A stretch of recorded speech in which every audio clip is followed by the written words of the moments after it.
नमस्कार प्यारे बच्चों, कैसे हैं आप लोग। उम्मीद करता हूँ अच्छे होंगे, मस्त होंगे, स्वस्थ होंगे और जहाँ कहीं भी होंगे अपनी पढ़ाई को मन लगाकर कर रहे होंगे। मैं स्वागत करता हूँ आपका आरके कोचिंग सेंटर में। आज हम क्लास 12 फिजिक्स के चैप्टर नंबर 4 वाली सीरीज में आगे बढ़ गए हैं और एक और इम्पोर्टेंट टॉपिक के बारे में डिस्कशन करेंगे, जिसका नाम है गतिमान आवेश पर चुंबकीय क्षेत्र के कारण बल। मतलब अगर चुंबकीय क्षेत्र में कोई आवेश गतिमान है तो उस पर चुंबकीय क्षेत्र कितना बल लगाएगा, इसका व्यंजक देखेंगे क्या होता है। तो हेडिंग आप लोग डाल लें, गतिमान आवेश पर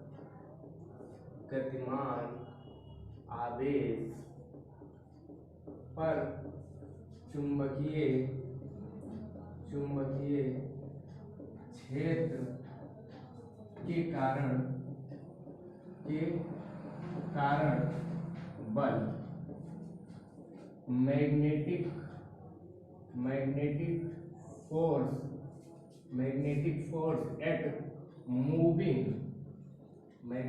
force at moving charge due to magnetic field. Heading आप लोग ये लगा लेंगे और अब हम इसमें देखेंगे, इस नियम को समझेंगे। आइए देखते हैं। जैसे हमारे पास कोई मैग्नेटिक फील्ड है, ये हमारे पास कोई मैग्नेटिक फील्ड है और इसमें कोई आवेश आया और ऐसे गति करने लगा। यहाँ पर आवेश है, ये इस डायरेक्शन में v वेलोसिटी से गति करने लगा, तो इस पर चुंबकीय क्षेत्र बल लगाएगा। बात ये है किस तरह करके आवेश रेस्ट पे होता, तो अगर ये आवेश रेस्ट पर होता तब इस पर कितना बल लगता, तो इस पर लगने वाला बल 0 होता। मैग्नेटिक फील्ड कभी भी रेस्ट आवेश पर बल नहीं लगाती, रेस्ट चार्ज पर बल नहीं लगाती, कोई भी फोर्स इस पर नहीं लगाएगी। लेकिन अगर आवेश हमारा गतिमान है, मूव कर रहा है, तो मैग्नेटिक फोर्स लगता है उस पर। कौन लगाता है? मैग्नेटिक फील्ड लगाती है। उसका मान कितना होता है, तो इसको डिनोट करते हैं Fm से, और इसका मान होता है QVV sin थीटा। अगर इसे सदिश रूप में लिखा जाए तो Q B क्रॉस B है ना, B क्रॉस B, ये सदिश रूप है, आप पढ़ चुके हैं। ठीक है सर, इतना हुआ। अब समस्या ये है कि इसकी दिशा कैसे ज्ञात की जाए। भाई मैग्नेटिक फील्ड इस पर अगर फोर्स लगाए Fm, तो इसकी दिशा क्या होगी। तो इसकी दिशा को ज्ञात करने के लिए 2-3 नियम है, जो मर्जी हो लगाओ। तो मैं डिस्कशन करता हूं। सबसे पहले कौन सा रूल, पेंच का नियम। पहला नियम पेंच का नियम लगाएंगे इससे, जिसको बोलते हैं स्क्रू लॉ। स्क्रू नियम से क्या होगा, स्क्रू नियम से देखो, इसमें क्या होता है, अगर हम किसी स्क्रू को किस डायरेक्शन में घुमाएं, B से B के डायरेक्शन में। देखो एक क्रॉस दिख रहा है, तो अगर हम अपने स्क्रू को B से B के डायरेक्शन में घुमाएं, तो ये स्क्रू जिस दिशा में आगे बढ़ेगा उसी दिशा में हमारा बल लगेगा। कौन सा बल? मैग्नेटिक फोर्स, मतलब चुंबकीय बल। अब आओ देखते हैं इसको। यहाँ पर ये आवेश कैसे गतिमान है, ऊपर की ओर। मैग्नेटिक फील्ड कहाँ है, इधर। तो हमारे हाथ में मान लो ये एक पेंच है, इस पेंच को B से B की दिशा में घुमाओ। देखो B से B की दिशा में, इस दिशा में। तो इस दिशा में जब घुमाएंगे तो स्क्रू कहाँ आएगा, ये देखो स्क्रू कहाँ जाएगा, दिख रहा है ना, स्क्रू कहाँ जाएगा, अंदर। तो मैग्नेटिक फोर्स कहाँ होगा, अंदर होगा। बल कहाँ होगा, अंदर। दिख रहा है ना। क्या करते हैं, पेंच को आप अपने हाथ में लो और B से B की दिशा में घुमाओ। तो B से B की दिशा में देखो अंदर जा रहा है, ये अंदर जाएगा। तो मैग्नेटिक फोर्स किधर होगा, अंदर की ओर होगा। कहाँ होगा, अंदर की ओर होगा मैग्नेटिक फोर्स। अच्छा, अब दूसरा नियम देखते हैं। दूसरा नियम हमारे पास होता है फ्लेमिंग के लेफ्ट हैंड रूल, मतलब फ्लेमिंग के बाएं हाथ का नियम। फ्लेमिंग के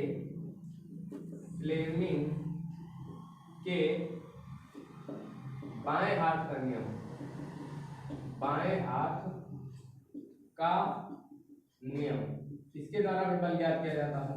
Fleming left hand rule. Left hand rule में देखो क्या होता है, फ्लेमिंग के बाएं हाथ का नियम अगर लगाना है आपको, तो अपने बाएं हाथ की इस और इस उंगली को, मतलब अंगूठे को और इस वाली उंगली को और इस बीच वाली उंगली को इस प्रकार फैलाओ कि ये उंगली कहाँ हो, मैग्नेटिक फील्ड की डायरेक्शन में, ये उंगली कहाँ हो, ये चालक के गति की दिशा में हो। आवेश या चालक, जो आवेश हमारा गतिमान है, उसकी दिशा में अगर इस उंगली को करें और इस उंगली को चुंबकीय क्षेत्र की दिशा में करें, तो ये अंगूठा उस पर लगने वाला बल बताएगा। आओ लेफ्ट हैंड रूल लगाते हैं। देखो चुंबकीय क्षेत्र कहाँ है, इधर, तो इस उंगली को करेंगे इधर। आवेश कहाँ गतिमान है, ऊपर, तो इस उंगली को करेंगे ऊपर, तो ये अंगूठा हमें बल की दिशा बताएगा। देखो अंगूठा कहाँ, अंदर की ओर, तो बल कहाँ लगेगा, अंदर की ओर। सबके द्वारा बल एक ही आएगा, एक ही डायरेक्शन बल की आएगी, कोई दिक्कत नहीं। आप जो मर्जी रूल लगाओ, आप जो मर्जी रूल लगाओ, सबके लिए डायरेक्शन सेम ही आएगा। अब एक और रूल, दाएं हाथ का नियम, दाएं हाथ की हथेली वाला नियम, जो अभी तक हम लोग लगाते हुए आए हैं, वो नियम लगाएंगे। तो तीसरा नियम क्या है, दाएं हाथ की हथेली का नियम, हथेली का नियम। तो दाएं हाथ की हथेली के नियम में क्या होता है, right hand palm rule, right hand palm rule. इसमें क्या होता है, तो राइट हैंड पाम रूल में हम लोग ये देखते हैं, ये हमारा राइट हैंड है। अच्छा, राइट हैंड में इन चार उंगलियों को चुंबकीय क्षेत्र की दिशा में फैलाओ और ये अंगूठा चालक की गति की दिशा बताए, मतलब आवेश की गति की दिशा बताए। तो ये हथेली जिस दिशा में धक्का लगाने के लिए रेडी होगी, वही दिशा हमारे मैग्नेटिक फोर्स का होगा। तो देखो ये उंगलियां कहाँ है, चुंबकीय क्षेत्र की ओर, अंगूठा कहाँ है, चालक की गति की दिशा में, तो हथेली कहाँ जा रही है, अंदर। मतलब तीनों नियम के कारण हमने तीनों नियम लगा के देखा, तीनों नियम से जो डायरेक्शन आ रहा है वो सेम ही आ रहा है। इसका मतलब हम मैग्नेटिक फोर्स की डायरेक्शन निकालने के लिए कोई भी रूल लगा सकते हैं। तो यहाँ तक आपको समझ में आया होगा कि अगर कोई आवेश चुंबकीय क्षेत्र में अगर गति करे, कोई आवेश अगर चुंबकीय क्षेत्र में गति करे, तो चुंबकीय क्षेत्र उस पर एक बल लगाता है, जिसे चुंबकीय बल कहते हैं। उसकी दिशा को ज्ञात करने के लिए हमारे पास तीन नियम है मुख्यतः, तीनों नियम को हमने एक्सप्लेन कर दिया है। इतना आपको समझ में आया होगा, तो इसको आप नोट कर लें, हम आगे बढ़ते हैं। तो यहाँ तक आपको समझ में आया होगा। अब हम आगे क्या देखेंगे, इसका कुछ केस देखेंगे। अगर हमारा आवेश, केस नंबर फर्स्ट, अगर हमारा आवेश थीटा बराबर 0 डिग्री, थीटा बराबर 0 डिग्री पर गति करे, मतलब हमारा जो आवेश है वो किस दिशा में गतिमान हो, चुंबकीय क्षेत्र के समांतर हो। अगर हमारा आवेश चुंबकीय क्षेत्र के समांतर गति करेगा, तो चुंबकीय क्षेत्र और आवेश की गति के बीच में जो वेक्टर है, उसके बीच में जो एंगल बनेगा वो क्या बनेगा, 0 डिग्री।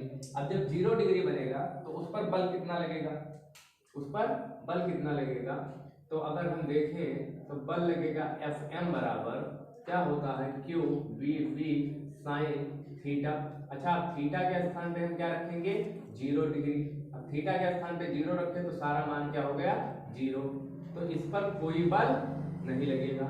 मतलब अगर हमारा आवेश चुंबकीय क्षेत्र के समांतर गति करता है, अगर हमारा आवेश चुंबकीय क्षेत्र के समांतर गति करता है, तो उस पर लगने वाला मैग्नेटिक फोर्स शून्य होगा। क्लियर बात। जैसे हमारा ये चुंबकीय क्षेत्र है, हमारा ये चुंबकीय क्षेत्र है और आवेश गति करने लगे इसी डायरेक्शन में, तो B और B के बीच का एंगल कितना होगा, 0 डिग्री। तो इस पर मैग्नेटिक फोर्स 0 होगा, मतलब इस पर लगने वाला बल शून्य होगा। अब दूसरा केस देखते हैं, केस नंबर 2 में, ये बहुत इंपॉर्टेंट है। केस नंबर 2, जब थीटा बराबर कितना हो, 90 डिग्री, मतलब जो हमारा आवेश है वो चुंबकीय क्षेत्र से 90 डिग्री पर गति करे, मतलब लंबवत प्रवेश करे। अगर हमारा आवेश चुंबकीय क्षेत्र में लंबवत प्रवेश करे, तो उस पर लगने वाला बल क्या होगा, उस पर लगने वाला बल कितना होगा। दूसरी बात, उस आवेश का पाथ कैसा होगा, सबसे इंपॉर्टेंट बात, उस आवेश का पाथ कैसा होगा। तो अगर समांतर प्रवेश कर रहा है तो उस पर लगने वाला बल क्या है, 0। अगर लगने वाला बल 0 है तो उसका रास्ता यानी पाथ कैसा होगा, तो जो पाथ होगा यहाँ पर जो समांतर प्रवेश कर रहा है तो उसका जो पाथ होगा वो कैसा होगा, स्ट्रेट होगा। कैसा पाथ होगा, स्ट्रेट, मतलब सीधी रेखा में गति करेगा, सीधी रेखा, है ना। अगर हमारा आवेश चुंबकीय क्षेत्र के समांतर गति करे, चुंबकीय क्षेत्र के समांतर दिशा में अगर गति करता है तो हमारे आवेश पे कोई बल नहीं लगेगा, मतलब जैसे जा रहा था आवेश वैसे ही जाएगा। तो इसका मतलब ये हुआ कि अगर आवेश चुंबकीय क्षेत्र में समांतर गति करता है तो उसका जो पाथ होगा वो एक स्ट्रेट लाइन होगा, एक सीधी रेखा होगी।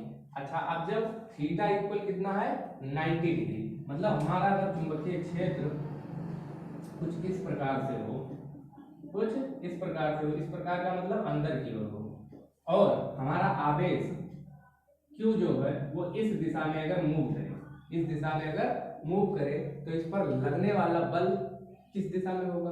तो देखो राइट हैंड वाला रूल लगाओ, सबसे अच्छा रूल यही है। चुंबकीय क्षेत्र कहाँ है, अंदर, अंगूठा कहाँ, अंगूठा क्या बताएगा, चालक के वेग की दिशा, चालक के वेग की दिशा या आवेश के वेग की दिशा को अगर डिनोट करता है तो ये अंगूठा किस दिशा में होगा, चालक के वेग की दिशा में। ये उंगलियां अंदर की ओर, तो इस पर लगने वाला बल कैसे होगा, ऊपर, मतलब इस पर जो लगने वाला बल होगा वो किस डायरेक्शन में होगा, ऊपर की डायरेक्शन में होगा। किस डायरेक्शन में होगा, ऊपर की डायरेक्शन में होगा। अच्छा, आवेश जा रहा है आगे, आवेश जा रहा है आगे और इस पर बल लग गया ऊपर की ओर, इस पर लग गया बल ऊपर की ओर, तो ये आगे जाके इसे घूम जाएगा। भाई बल ऊपर की ओर लगा और जा रहा है आगे, अगर ऐसे बल लगे तो ऐसे घूमेगा, ऐसे राउंड हो जाएगा। मतलब अगर कोई ऐसे जा रहा है और इस पे बल ऊपर की ओर लग गया तो ऐसे जाने लगेगा। कुछ तो इधर जाएगा, कुछ तो भाई क्षैतिज दिशा में जाएगा, उसी दिशा में गतिमान है, और जब बल लगा तो ऐसे मुड़ गया, मतलब ये आवेश कैसे मुड़ेगा, ऐसे। अब इस पॉइंट पर आ गया, इस पॉइंट पर हम चुंबकीय क्षेत्र देखें किधर होगा, देखो ये घूम रहा है, यहाँ पर बल लगा था। अब यहाँ पर हम देखेंगे चुंबकीय क्षेत्र किधर होगा, सॉरी चुंबकीय बल किधर होगा। तो अब देखो चुंबकीय क्षेत्र यहाँ पर कैसे है, अंदर, और ये क्या बता रहा है, चालक के गति की दिशा। तो बल कहाँ लगेगा, नीचे, और जब नीचे लगेगा और ये इधर भाग रहा है, भाई ये गति कर रहा है इधर और बल कहाँ लग रहा है, नीचे, तो ये कुछ इस प्रकार से आएगा, ये कुछ इस प्रकार से घूमेगा। अब यहाँ पर अगर देखोगे फोर्स, यहाँ पर अगर फोर्स देखो तो चालक की गति कहाँ है, नीचे, चुंबकीय क्षेत्र कहाँ है, अंदर, तो बल किधर लगेगा, इधर, और चालक की गति किधर है, इधर। तो जब बल इधर लगेगा तो ये कुछ इस प्रकार से घूम जाएगा और ऐसे घूमते घूमते ये एक सर्कल बन जाएगा। क्या बन जाएगा, सर्कल बन जाएगा। मतलब एक क्वेश्चन बहुत ही इंपॉर्टेंट है, इसको समझना, ये लोग पूछते हैं और एग्जाम पॉइंट ऑफ व्यू से भी बहुत इंपॉर्टेंट है कि अगर हमारा आवेश चुंबकीय क्षेत्र के लंबवत प्रवेश करता है तो उस आवेश का पाथ कैसा होगा, मतलब उस पर अगर बल लग रहा है तो आवेश का पाथ कैसा होगा। तो यहाँ पर जो आवेश का पाथ होगा वो कैसे होगा, वृत्ताकार होगा। पथ कैसा होगा इसका, वृत्ताकार होगा। आइए इस पर बल देख लेते हैं। तो इस पर जो लगने वाला मैग्नेटिक फोर्स है Q B V sine theta, तो थीटा बराबर यहाँ पर है 90 डिग्री, मतलब साइन 90 डिग्री हो जाएगा और साइन 90 का मान होता है 1, तो इस पर लगने वाला बल कितना हो गया, इतना हो गया। अच्छा, अब ये आवेश क्या कर रहा है, गोल गोल घूम रहा है, गोल गोल घूम रहा है, एक वृत्त में घूमने लगा। आपने एक और बल पढ़ा होगा जो वृत्त में घुमाने का काम करता है, जिसका नाम होता है अपकेंद्रीय बल, सेंट्रीफ्यूगल फोर्स। तो ये यहाँ पर जो चुंबकीय बल है वो किसका काम करने लगा, अपकेंद्रीय बल का काम करने लगा, मतलब सेंट्रीफ्यूगल फोर्स का काम करने लगा। मतलब ये बल जो यहाँ पर लग रहा है वो अपकेंद्रीय बल के बराबर होगा। किसके बराबर होगा, अपकेंद्रीय बल के बराबर होगा। मतलब ये वाला जो Fm है वो बराबर होगा Fc के, Fc बोले तो सेंट्रीफ्यूगल फोर्स। अब ये फोर्स Fm कितना है, Q V V, है ना, यहाँ पर बल कितना है, Q V V। Centrifugal force कितना होता है, mv square by r, mv square by r।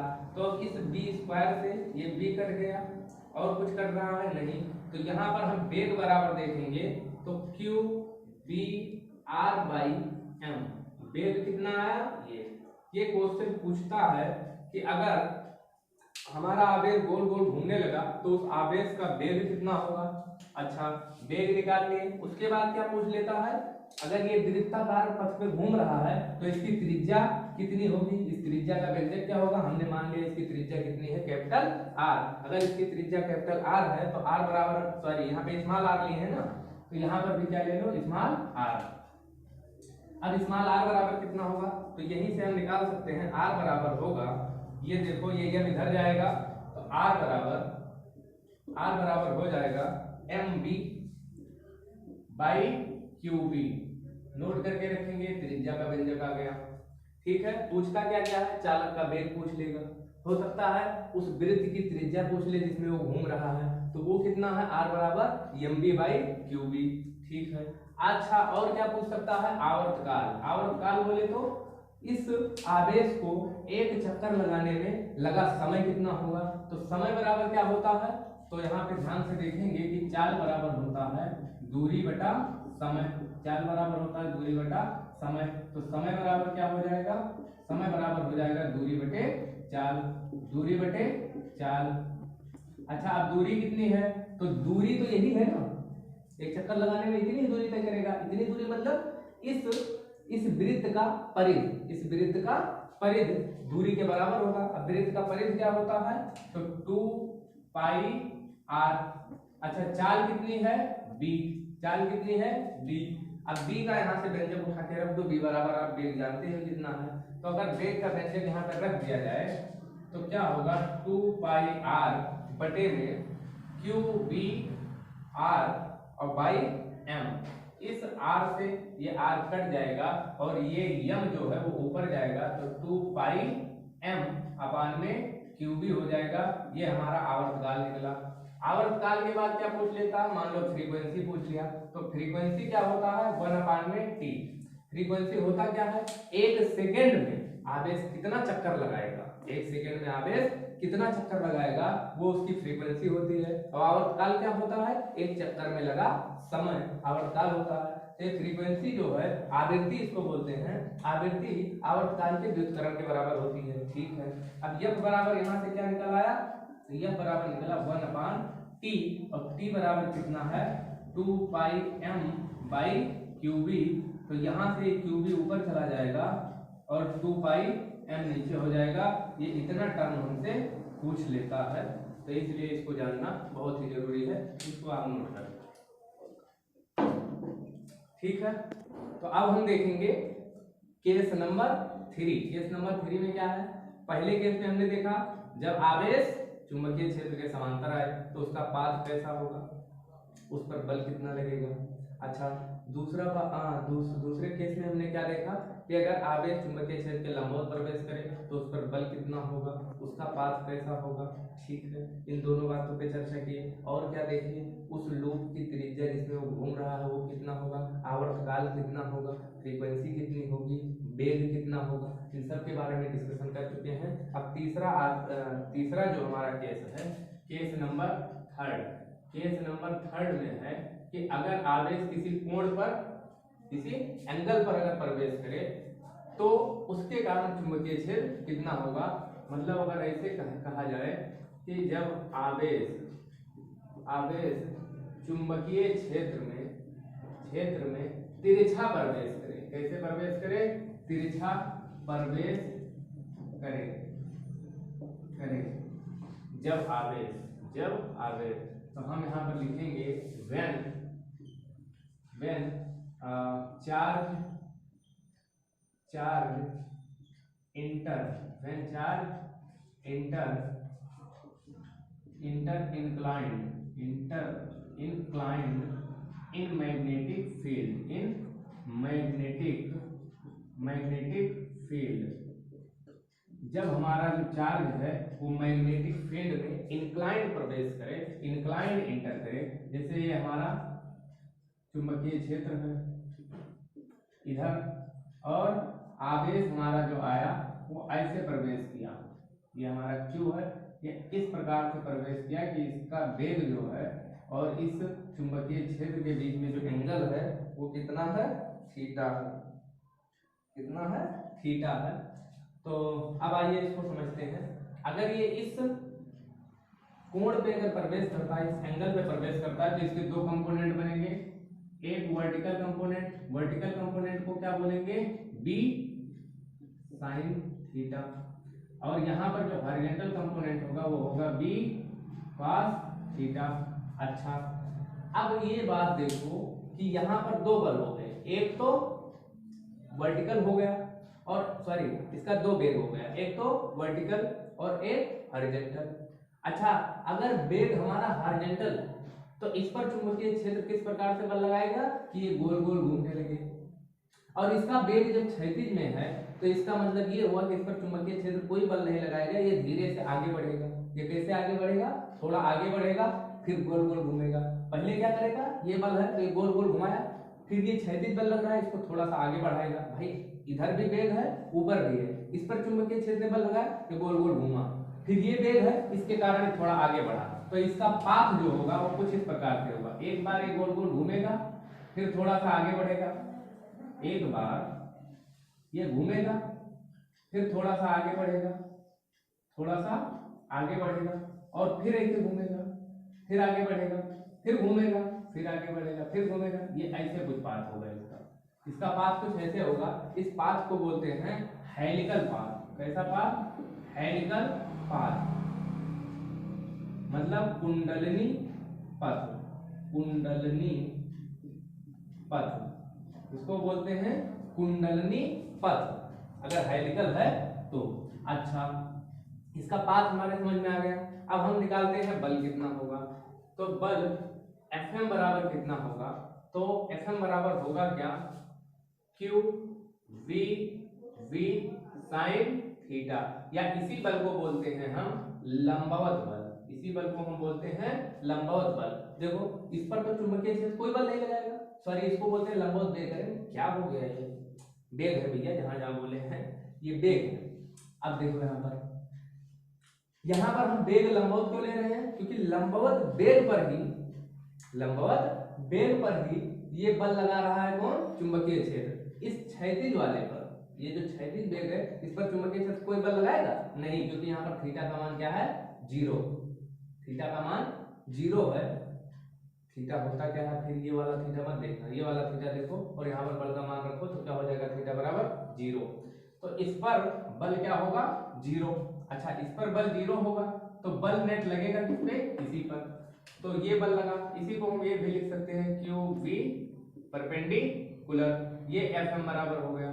ठीक है, अब देखो जो ये Fm है ये किसके बराबर होगा, ये होगा हमारा सेंट्रीफ्यूगल फोर्स के बराबर। अगर ये सेंट्रीफ्यूगल फोर्स के बराबर होगा तो Fm बराबर, Fm का मान रख देते हैं क्यू वी लंबवत, क्यू वी लंबवत बराबर होगा हाफ mv स्क्वायर, ये क्या हो जाएगा, mv स्क्वायर। अच्छा, अब क्या करेंगे हम, ये mv स्क्वायर हो गया, इस स्क्वायर से ये b कट जाएगा, तो यहां पर हमारा बचा क्या, जो हमारा बचा वो गड़बड़ हो गया क्या, क्यू वी साइन थीटा। तो यहाँ पर जो बल होगा नेट किस पर लगेगा, लंबवत पर, क्योंकि इस पर बल क्या होगा, जीरो। अब इस पर लंबवत पर जब बल लगेगा तो ये बल कैसा होगा, ये बल इस आवेश को गोल गोल घुमाएगा, और आवेश को गोल गोल घुमाने वाला कौन सा बल है, अब केंद्रीय बल। मतलब ये Fm जो होगा वो बराबर होगा किसके, Fc के। Fm का मान रख दो तो क्यू वी वी लंबवत, और यहाँ पर जो होगा m b लंबवत का स्क्वायर और बटे में r। अब यहाँ पर इस स्क्वायर से इसको पहले तो निपटा दो, अब r बराबर यहाँ इधर मल्टीप्लाई कर दो तो r बराबर हो गया mb बाई qb। अब की बार ये बेग कैसा है, लंबवत वाला, इस लंबवत बेग का मान रख दो। लंबवत बेग क्या है, m b sin theta upon में qb, तो r बराबर ये आया। अरे भाई ये लंबवत बल ही तो है, b sin थीटा। अच्छा, इतनी चीज हो गई। अगर b बराबर हमें लंबवत बल निकालना हो तो कैसे निकालेंगे, तो यहाँ से देखो लंबवत बल कैसे आएगा, तो लंबवत बल देख लेते हैं कैसे आएगा। बेग, सॉरी फिर मैं बल बोल रहा हूँ, बेग, लंबवत बेग कैसे आएगा, तो यहाँ पर देखो ये b बराबर क्या हो जाएगा, qb इधर मल्टीप्लाई होगा। देखो यहाँ पर b लंबवत इधर गया, b लंबवत है, अब qb को इधर मल्टीप्लाई किया तो क्या हो गया, qb आर बटे में ये जाएगा क्या एम, एम जाएगा तो एम हो गया, लंबवत बल का मान यही हो गया। कोई दिक्कत? सॉरी, लंबवत वेग का मान, वेग का मान, वेग का मान, लंबवत वेग का मान क्या हो गया Q B R by M. अब हमें अगर आर बराबर मिल गया, पहली चीज आर बराबर हमें मिल गया, दूसरा हमें लंबवत वेग मिल गया, अच्छा तीसरा हमें और क्या फाइंड करना होता है टी, तो टी बराबर क्या होगा 2 पाई आर, अगर इस कुंडलनी की त्रिज्या कितनी है आर है तो यहाँ पर होगा 2 पाई आर, चली गई कुल दूरी और बटे में वेग, वेग बोले तो लंबवत वेग। अच्छा इस लंबवत वेग का मान भी रख सकते हैं, तो ये हो जाएगा बी साइन थीटा, टी बराबर। अच्छा अब यहाँ पर अगर एफ बराबर निकाला जाए तो 1 में टी हो जाएगा। अच्छा 1 में टी का मतलब 2 पाई आर बटे में बी साइन थीटा। अच्छा ये बी साइन थीटा ऊपर चला जाएगा और बटे में क्या आ जाएगा 2 पाई आर, ये हमारी आ गई आवृत्ति और फाइनल हमारा यहीं पे कंप्लीट होता है।